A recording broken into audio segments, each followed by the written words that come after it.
Hi, I'm Ankhra. I'm the president and founder of PS314, and welcome to our summer series of 2020 Fireside Chats on Identity. This is actually one of our last for the summer, and what we've decided to do is focus on conversations of lived experiences or just around our identities, which are multidimensional and multifaceted. We're finding so much conflict in the world, and we thought this would be a good opportunity just to explore each other's lives and understand each other a little bit better. Today's conversation is focused on gender solidarity. We really want to explore it through the lens of race and where the differences lie, the disconnects potentially, and the areas of alignment that we can all kind of come together and better understand each other. So I'm so honored to welcome two good friends, Jamie Rosebren and Nadja Payne, to the conversation. Hi, Nadja. guys. Hi, Jamie. Hi. Hi, thanks for joining us today. We're really excited to have you both. And of course, just so everyone knows, Nadja and I went to college together. So we've known each other for a really long time. Part of the, for the company, we've wanted to do these conversations around identity, but I have to really give you credit, Nadja, because I've just, social media is kind of like the other world that we live in and sometimes our first world. So I was looking at your Facebook post at the beginning of the summer, and you're just so clear about your position in the world, and your voice is just really just so profound to me specifically. So I'm always really curious about your take on things. And you had made a post in the beginning of the summer around gender and race. And so maybe what we can do is just start with you all both introducing yourselves. But Nadja, what I'd love for you to do is talk a little bit about that Facebook post and why you felt it was so important to post it and what you learned from it. And then also, Jamie, what you learned. So my name is Jamie Rosebren. I am a film worker and small business owner in Atlanta, Georgia. So I'm very, very honored to be a part of this conversation.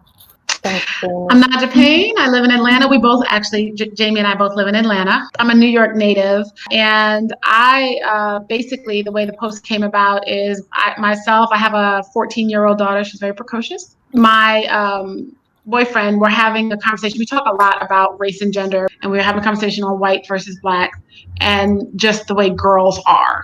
And then the conversation evolved from girls to women and understanding how they are basically when they're little, and then how they evolve into the women that we work with and walk alongside. And we started to get into some of the tropes and stereotypes that we understood to be true, my daughter and I, as Black girls and women.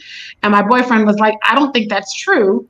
And then I realized that I was having this conversation in a vacuum, because you have three Black people discussing what we think to be true about a completely different race and how they view their gender.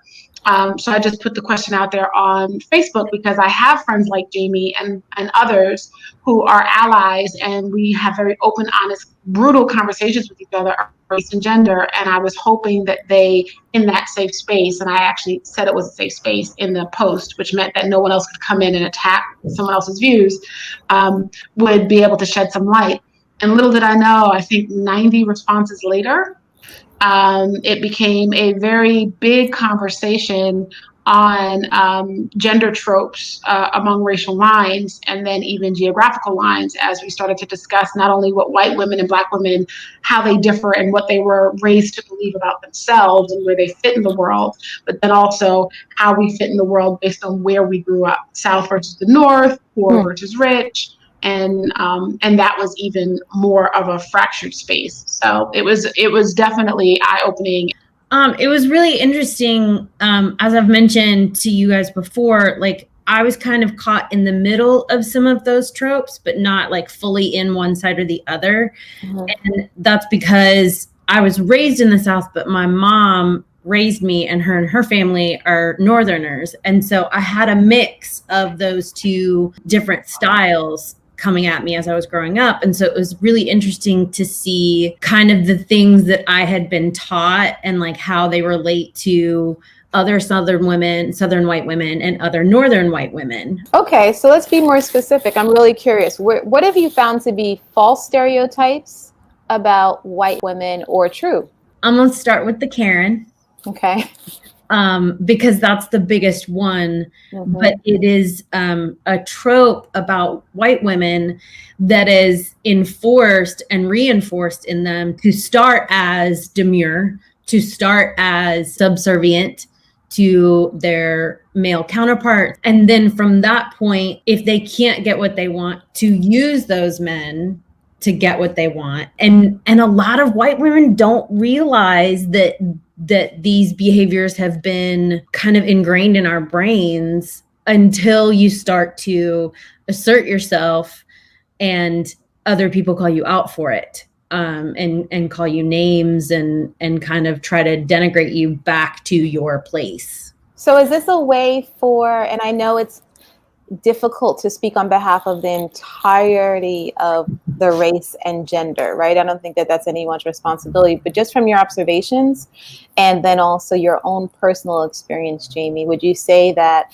as a white woman, were you nurtured and cultivated to believe that that was kind of a role for you that we see many white women kind of taking on today in this like specific space of the character of Karen, right? It's basically consistently, there's a passive aggressiveness to the behavior. And also like almost an entitlement to an agency over all of the space and feeling as though our presence as Black people is encroaching upon that.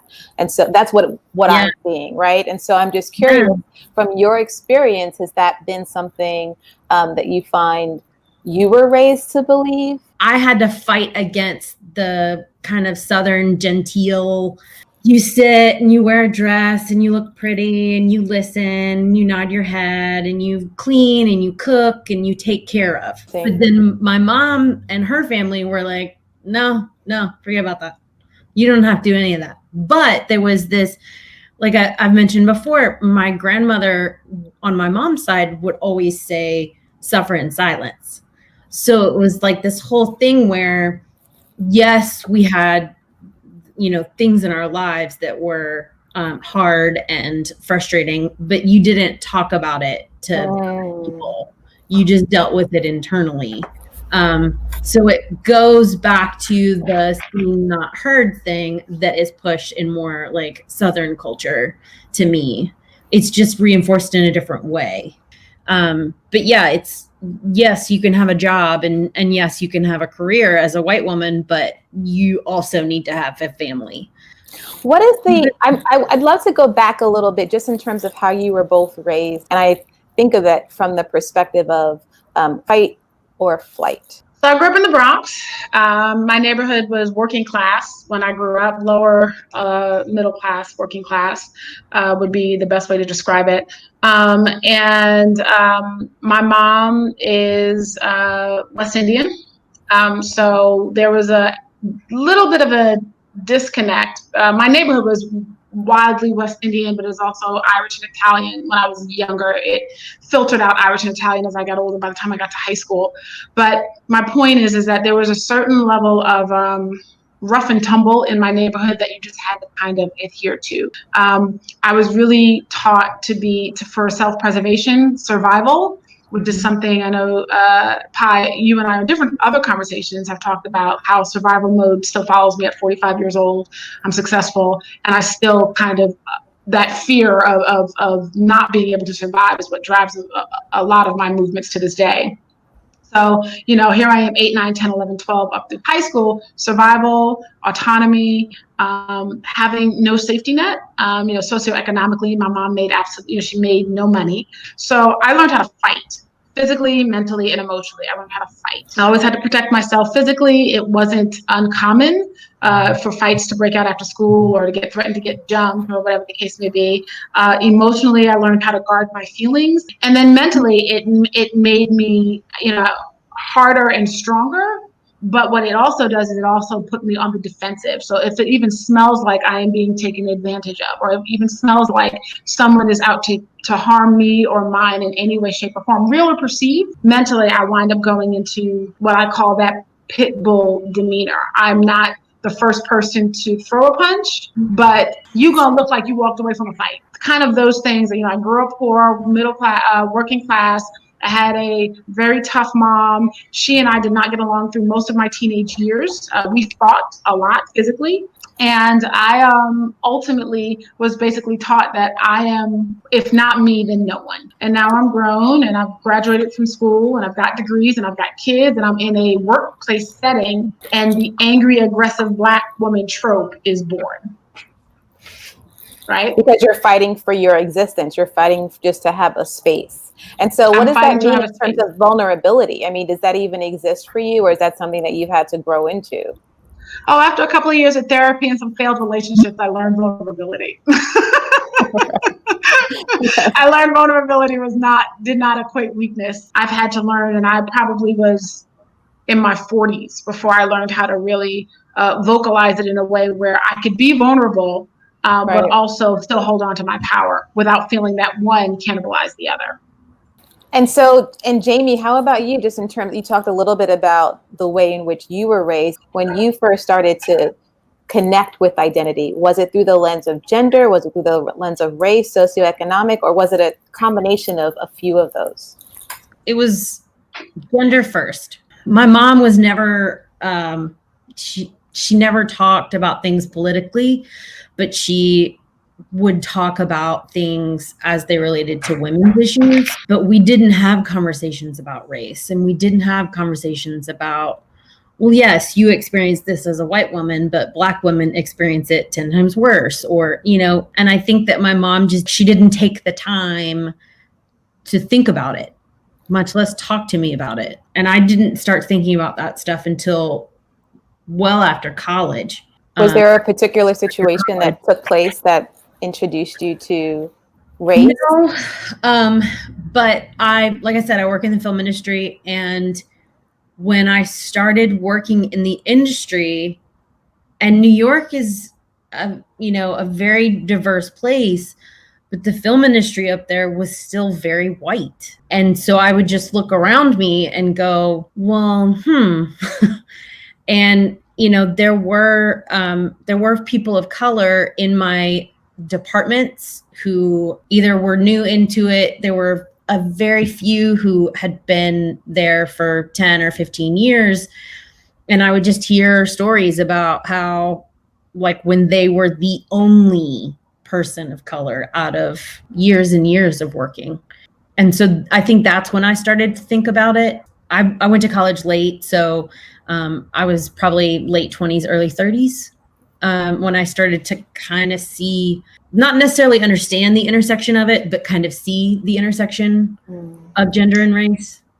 So, and you've talked a little bit about, I'd love to hear a bit, just in terms of your advocacy for others. Are you looking to ensure that no one is the only one in the room? Are you hoping to bring in more women, more people of color? I mean, where do you stand as it relates to diversification in your field? For a long time, I didn't think that I could speak up about it because I was newer in the industry. I've been in the industry over a decade now, and I know my strength, I know my skill, and I have absolutely no problem demanding that the table be more equal. And, I do it, I try to do it in a way that it's not, hey, this is a person of color, maybe we should bring them in, so it's not just a room of white people. It's more about, hey, this guy's really good at electronics, and he can rig any light that you want to. I've used the tropes that we've kind of talked about, being demure, deferring to the men in the room. Like I've learned to use those as a way to strengthen my position. So look at you using your white woman superpowers for good. I know. Dude. It's interesting. Visually, it feels like you're navigating like very nuanced spaces and ensuring that you're not coming up against specific blocks. And it sounds as though that skill set was learned, right? It was something that you were taught as you were younger. And I've also heard this statement. I'm curious to hear what you both say, but Nadja, I want to give you the floor to talk about your experience at work, that America loves Black women's labor, but are not invested in Black women's politics. Mm-hmm. So, in my 20s and early 30s, I always like to say I'd never been fired from a job, But I wouldn't ask back either, right? Because, I was a little, fiery and hell and brimstone. And when I felt that things were not right or okay from a cultural standpoint, racial standpoint, whatever, I was very quick to call it out. I started working in entertainment media, was the beginning of my career. So I worked for a lot of major Black publications, but as I moved on, I worked for television networks where there may be 2 Black people in a team of 10 or 12. And, as they're starting to promote things to a different demographic, i.e. our demographic, or they're coming up with content that has much more of a cultural slant, I'm in the room and I'm loudly stomping my feet and shaking my fist, being like, you can't do this. Or if you're going to do this, you need to do this way, that way, and this way. When you call someone a racist, their defense mechanisms automatically go up. So now I still am very straightforward. I really do believe in being straightforward in conversations like that, but I am also open to a conversation versus me just kind of throwing out accusations. But what it became more important for me to do was to really talk to the team of women I was leading, who were also in technology. Don't IM me in a meeting and say, what do you think about this? Or come to me after the meeting and say, hey, I have this idea. Speak it in the meeting. Say it. You know what I mean? And I'll advocate for you in that space. It was almost a 50-50. So as opposed to, pushing all of my feminine superpowers onto the male and having them kind of recoil, it was, okay, I'm a woman, you're a woman. There's a certain level of gender solidarity here, and I got your back. It sounds like you're using your special skills as well, Nadja, right? Like you both have this survival experience from your childhood. I'm wondering though, just in terms of you both met at the Women's March, and there were so many dynamics that kind of flew around politically, just in terms of there was solidarity and then there is not. Do you feel that there's a lack of trust between Black women and white women, and if so, why? So I think there's a lack of trust on one end and a level of hubris on the other. So the lack of trust really lies with Black women, because I think, white women, again, and I am talking in a collective, there's a certain level of individuality in which they are brought up with to understand, but when they need numbers, they typically will hold out their hand to us, right? So the Women's March is a prime example. Jamie and I were on teams and headed teams in order to galvanize Georgia and the women in Georgia to get up to DC. And we did it, and it was a great job, and we had an amazing time. But I cannot begin to tell you how many conversations I was on where white women were talking about, well, we need more women. So it was like, where are the Black women, and where are the lesbians, and where are the trans women? But you're not thinking of these women any other time. You're thinking of them because you want the numbers, and you're also not representing them when you talk about the Women's March and what we need to do and what we're fighting for. Our interests aren't even bubbling to the top, but you don't want to be the lone person standing outside with your one picket sign. You want 15 others, and you don't care what they look like or what they're going through, because the numbers is what matters to you, not the experience. So there was a lot of infighting to some degree, not necessarily on our team, but in larger teams, and even on a national level, to be honest with you, in terms of being able to get the other women besides, cis white women to participate in a way that they felt that they weren't being used as props. And I think the hubris is literally on the white women's side. When they don't need us, and even I will even pull into some degree, like I watched the DNC. I thought it was great. It happened to happen on the day, the 100-year of the celebration of Susan B. Anthony and suffrage. And all they kept talking about was the day that women got the right to vote. Which women? Right. It's literally that level of hubris. It's, white women up there like, we won the right to vote. No, you did not. You're not thinking of us. But if we had to march right now because our votes were being suppressed, white women would be looking at us, pulling out their hands saying, hey, come join us. Your right to vote is being threatened. I mean, everything that Nadja said was on point, and it's something that we as white women need to actively fix. Like, we need to be active in the correction of it.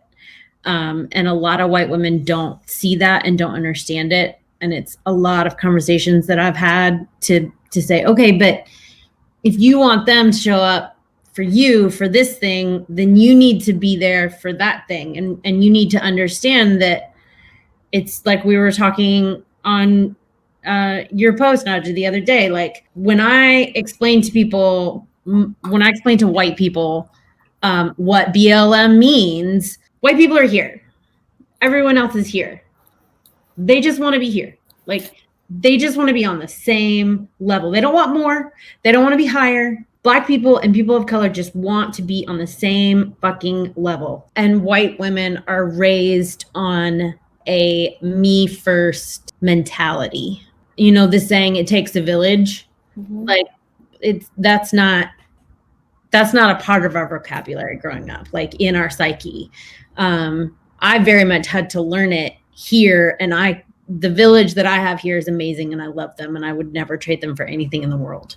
But understanding that it is not me first. It is not about what I want. It's about what the person who is marginalized the most wants. Fighting for that also helps fight for me and brings equality to me. And it's like, you have to try and explain that.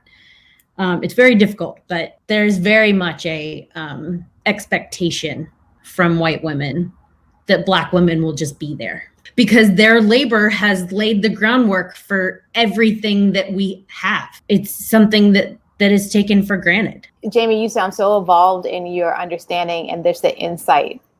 And I'm curious, how did you get to this place? Where did this understanding come from?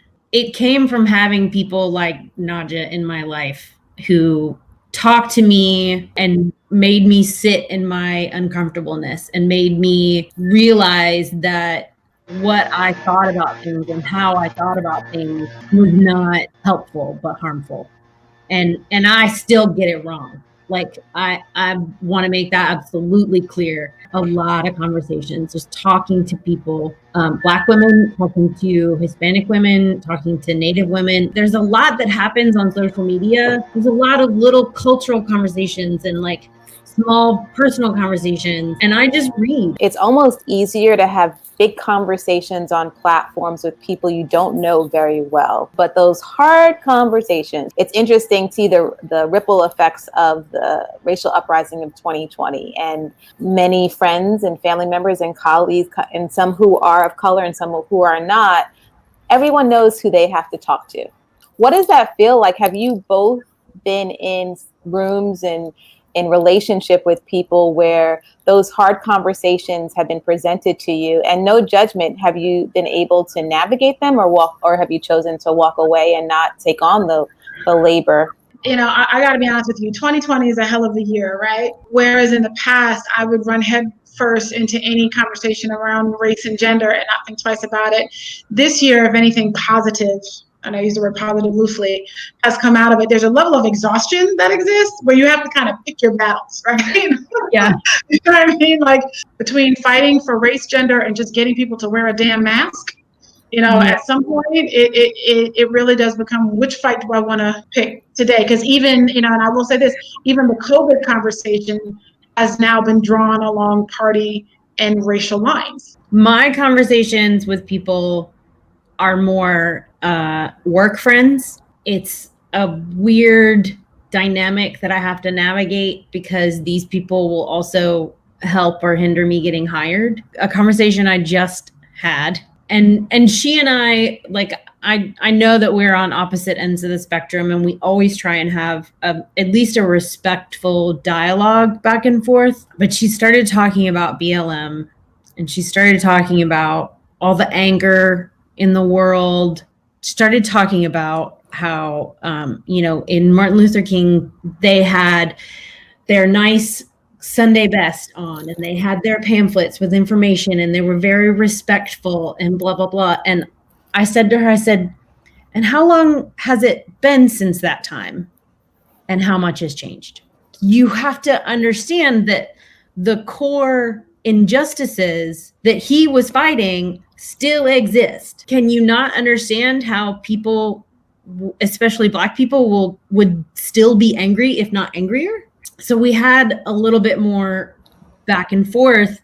And she started talking about her grandfather, who was an immigrant and came to this country with nothing, as if slaves and immigrants were the same thing.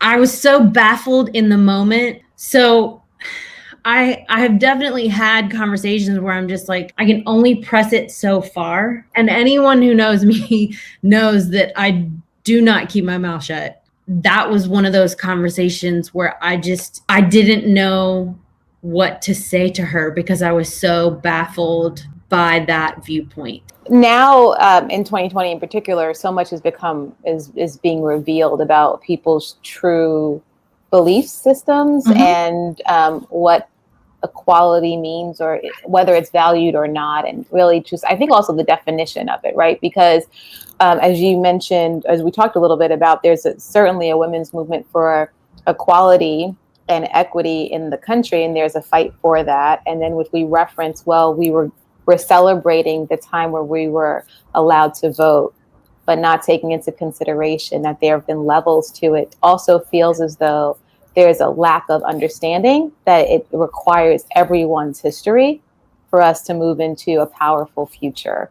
And so it's very clear that you both understand that, but it also feels as though there's a lot of gray area too, Nadja, right? Like there's some people who are very clearly racist, and then there's a gray area of individuals, and whether that is a conscious decision or unconscious decision to acknowledge everyone, that seems to be happening right now. There's a lot of conversation around, we see very clearly, just if we think about police brutality, you see public assassinations on social media, and the victims are Black people. And there is a narrative, a national narrative around that is justifying some of these assaults as, well, these are criminals or there's a background. And then we've just seen literally assassinations by a white man, and the narrative is not the same. Right. And so what's your reaction to just knowing that exists currently, that we have two different views? How do we merge this into one reality? Because it feels as though we're living in two separate realities. I agree. And, you know, I remember talking to my daughter about this year and going back to that. And I was like, you know, and my momism, I guess I kind of lost her. But I was like, you know, this year's kind of like a croissant. Like there are a couple of very thin layers, but if you lay them on top of each other, right, it becomes a really thick piece of crusty bread, right? So you've got you've already got the politics of who's in office today, right? And then let's say that's about 3 or 4 layers because there's layers to him. And then you've got the pandemic, right? And then you've got BLM. And then you've got the shootings. Those are more layers. And then you've got anything else that comes across in 2020 that on any other given year would be considered like an anomaly, but it gets sucked up in the black hole that is 2020, right? The asteroid that's going to hit us for election day, the hurricane category 5, like all these things would literally be the biggest news stories of the year because there's been so much going on this year. They're just like another small layer, but they get on you. I say, and then you have the recession. I'm sorry, that was the other one. But we really, as a country, haven't really felt yet. I mean, some people are definitely feeling it more than others, but there's kind of been a bubble around us. I really do believe that money and wealth is a great equalizer, and not when you have it, it's when you don't. Your question was, how can we kind of come together? I wish I could give you the MLK conversation around, we just need to sit down and talk, and there needs to be more understanding. No, if we stick to the conversation around gender and gender solidarity, when this recession when the effects of this recession is actually really start to be felt, there will be less women in the workplace than there probably has been since women went to work when men went to war, because of the childcare crisis and people working from home. And a lot of articles across the spectrum from conservative to liberal papers have talked about how there were more women in the workplace leading up to 2020 than ever before after the recession, right? Because 2 people needed to work, but women were making strides in business and industry, and now women are falling out by large numbers. So this kind of goes back to, if you bring the conversation full circle, we're needed in numbers, right? So you can have your ideas, you can have your you could believe your tropes, your stereotypes, and your ideologies hidden or real. But at some point, there's going to be a reckoning when people realize that women in large numbers are no longer part of the workforce. And it really doesn't become a black or white thing. It becomes a woman thing. Jamie, do you agree that's going to be the unifying force for women? I do. I agree with that. I also feel the effects of all of this in a different way because although I don't have children, my industry has been shut down for 6 months. We do not at all have the full effects. Well, I mean, I think we certainly talk about it whenever we're working in the social justice space, which is a majority of our clients here at the company at PS314. Oftentimes it's not a reality until it's your personal reality. And so we can create greater awareness of these issues and help to just kind of like juxtapose it a bit and say, well, if this were you, how would you feel? Right. And after a while, you start to feel that pain point a little bit more. What I'm hearing from you both is there's certainly hope for that future that we can all get around one cause and for that supports everyone.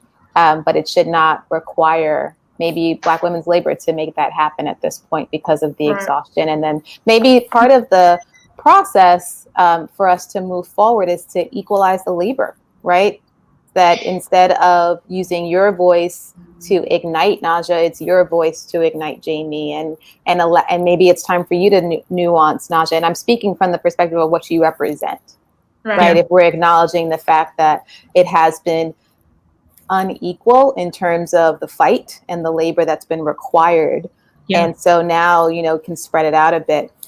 We start to look forward. I'd love to look back for a second and just tell me, just knowing what you know now, what would you say to your 12-year-old self?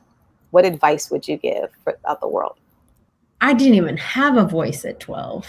Like, I wish that I had had a voice. I wish that I had felt comfortable in my own skin enough to be like, no, that's stupid. Or no, that's racist. Or no, I'm not going to do that because I don't want to. I mean, I think that for me would have been the biggest thing is just like, be yourself. Like, love the things that you love, no matter how silly or stupid or like weird they may be. And just speak yourself. Like, just tell people who you are and find your people. If I go back to my 12-year-old self, I think I would really tell myself that people will judge you for the way that you look and be surprised by the things that you stand for and the way that you act, because they don't always coincide. And I say that to say, we talked about this offline. As a light-skinned Black woman growing up, colorism was also a huge part of my upbringing, and not being Black enough in certain spaces. And I learned to insert myself in certain spaces, and that it probably wasn't a good idea for me to insert myself in others. So I always get teased. So at one point, maybe from like 12 to middle 20s, maybe, I tried to shrink myself to be a smaller person in the room. And then I overcompensated in my early 20s into 30s to be the biggest person in the room, right? The biggest, baddest person in the room. And now that I'm in my 40s, I think I found my balance. And I guess the short answer is that you at 12, you are enough. Whoever you choose to be, whatever you choose to present, you are enough. You don't have to overcompensate for something that people tell you you're not enough of, nor do you have to shrink yourself because you feel that you're too much of something else. And that you will, to Jamie's point, find the tribe that loves you for all of that. Like, you said that you the voyeurism on my page, you love my voice. That voice would not have been if I had kept with I don't have a right to speak on these issues. Right. The posts like the one that brought this conversation to light and some of my other ones would have never been if I had stuck to that mantra, because that's what I was told from, the time I was in middle school all the way up actually through college. And then after that, I was like, I'm going to be a Sada Shakur. And then I went that route, and that didn't always work for me either. So now here I am. Yeah, it sounds a lot like finding your voice and just giving yourself permission to be yourself and honor and to make exactly mistakes who you along are. the way. I have a word association for you, and hopefully this will give us a little bit of a peek into where we're going as a country, and maybe even as a gender group. Can you give me 3 words that associate with the past, your past, our current present from your perspective, and then what you see in terms of our future? Jamie, why don't you start? So for my past, I would say unstable, hidden, and insecure. For my present, still unstable, because this has been a rough year, and I would say painful. I don't know. I'm usually like the cheeriest, happiest person in the room, but I really don't feel a lot of hope. I want to, because I know there are some beautiful people doing hard things, but I don't. It feels very hopeless and hard. I'm not going to be a ray of sunshine either. I had to write mine down so I could remember it. Okay. No, I mean, if I had to say 3 words from my past, I would say volatile. I would also say exploitative. I think people recognized a strength in me that I didn't recognize in myself in multiple avenues. So in the inability to harness that power, I allowed other people to use it. And then I would say angry. Anger was a warm blanket for me as a kid growing up. And then in my present, it's almost come full circle, anger still. And then I would say tired, not sleepy tired, but just, tiredness that leads to a certain level of numbness, apathy almost, that I don't feel I should have. And then I think the last word would be, and I don't even know if this is a word, is it unempowered or disempowered? Disempowered comes to mind. Just lack of control. There's so many things that are going on. People, the conversation around it is always, control what you can. I don't feel like there's anything that I can control. But for the future, and I think this is what, regardless of what my past is and where I presently am, this is actually, I've always been a person who has a hard time staying in the present. That has always been an issue for me. But I think in this particular case, it might work. Because when I think of the future, the 3 words that come to me are like strong, determined, and motivated. This cannot last.